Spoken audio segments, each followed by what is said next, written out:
সচিবালয়ের সচিব সহ কর্মকর্তা কর্মচারীরা যে কর্মবিরতি দিছে তাতে আমার অন্তত একটা ভুল ভাঙছে। এতদিন ভাবতাম এরা কোনো কাজ করে না। তো যেহেতু কর্মবিরতি দিছে তার মানে এরা মনে হয় মাঝে মধ্যে কর্ম করে। তা নাহলে কর্মবিরতি কিভাবে আসলো? এখন আমার একটা প্রশ্ন হচ্ছে সৌদি আরবে একটা আইন আছে যে কেউ যদি চুরি করে তাহলে তার হাত কাটতে হবে। আইন থাকার মানে যে ওই দেশে কারোর হাত নাই, সবার হাত কাইটে ফেলাই দিছে, বিষয়টা তো সেরকম না। তা আমাদের দেশে যদি দুর্নীতি করলে বহিষ্কারের একটা আইন হয়, তাহলে সমস্যাটা কি? দুর্নীতি করলে তো বহিষ্কার করবে।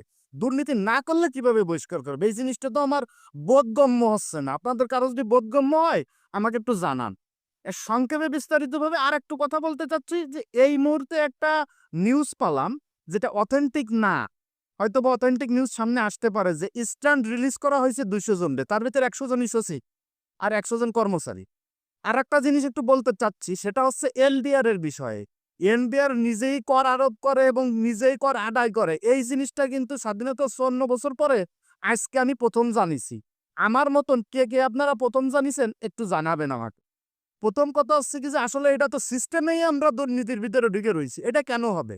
যে লোক কর নির্ধারণ করবে সে আদায় করবে কেন? আদায় করবে থার্ড পার্টি। থার্ড পার্টি আদায় করবে, দরকার হলে ফোর্থ পার্টিও আনতে হবে এই জায়গা। যে সে সঠিক আদায় করেছে কিনা তারপরে যা নির্ধারিত হইছিল। একজনের উপর এত দায়িত্ব দিলে তো দুর্নীতি করার সুযোগ থাকবেই।